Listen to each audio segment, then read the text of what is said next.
Yvan Rioufol, dans un récent article, vous indiquez que l'État pyromane avive la France insoumise.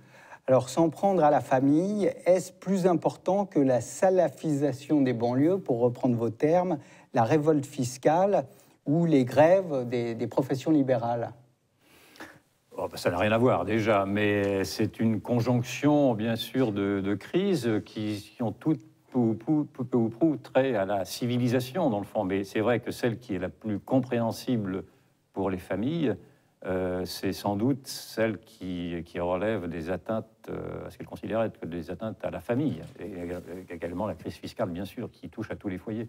Les atteintes à la famille, parce que c'est naturellement c'est vécu comme étant une atteinte à l'intimité même des gens, à leur conception de ce qu'est une civilisation construite notamment sur un père, une mère et une filiation. Et donc, cette volonté qu'a eu le gouvernement de déconstruire, sous le poids des minorités d'ailleurs, de déconstruire et la nation sous le poids des minorités ethniques et la famille sous le poids des minorités sexuelles, en relativisant, concernant la famille, en relativisant les différences pour essayer de les annihiler et de faire croire qu'il n'y avait plus aucune différence entre un homme et une femme, naturellement, ça a été un premier pas vers ce monde fictif qui devient un monde totalitaire, un peu, ce monde qui refuse les déterminismes.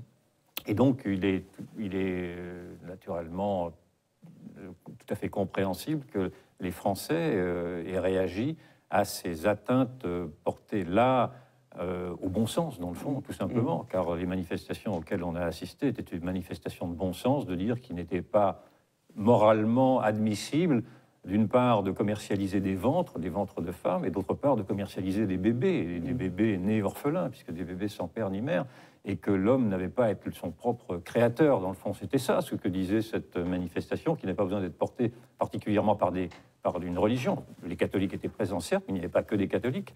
Il y avait simplement cette révulsion à voir que d'une pensée fausse, on pouvait arriver à une sorte d'obscurantisme, parce que l'obscurantisme n'était pas chez ceux qui disaient voir là des intégristes, mais il était chez ceux qui ont pu inventer cette pensée folle de pouvoir se séparer d'un père et d'une mère pour fabriquer des enfants. Et pour le coup, là, c'est l'union sacrée. Les musulmans sont tout à fait en phase avec ces revendications. Pas tous les musulmans, mais des musulmans étaient, bien naturellement, bien sûr, toutes les religions peuvent se retrouver, et tout être humain, dans le fond, peut se retrouver dans cette conception qui est celle d'une famille traditionnelle, mais je ne vois pas en quoi le modernisme, le progressisme devrait tout d'un coup décider qu'un enfant ne se fait plus avec un père et avec un homme et une femme, mais qui pourrait se décider dans des éprouvettes. C'est vraiment, c'est le monde d'Orwell, vous savez, c'est 1984. Oui, c'est ça.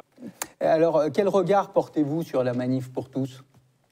Écoutez, moi j'ai un regard très indulgent. J'étais hier à la Manif pour tous en observateur. Je n'y ai pas participé parce que je ne participe pas aux manifestations, mais j'ai regardé ça. J'ai vu un peuple sympathique, souriant, bien élevé, parisien, provincial, beaucoup de jeunes, une moitié de jeunes peut-être à peu près.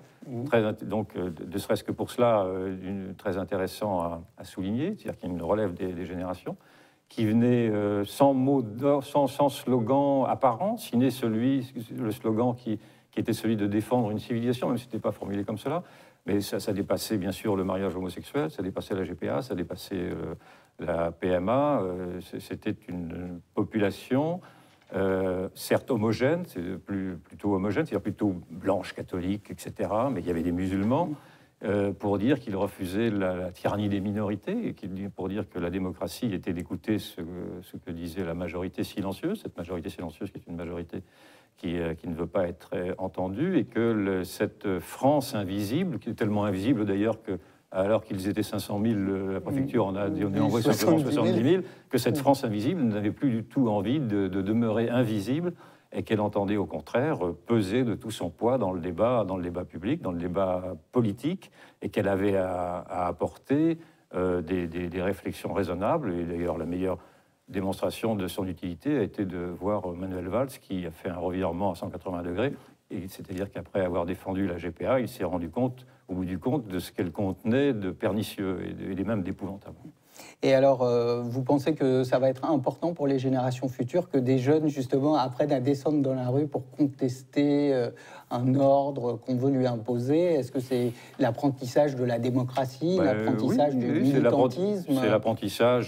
C'est l'apprentissage, en effet, d'une démocratie directe, d'une sorte d'insurrection soft, car, encore une fois, il n'y avait pas l'once d'une violence, ni d'ailleurs l'once d'une homophobie dans les slogans. Je suis resté 3 heures au milieu d'eux, je n'ai rien entendu de tel.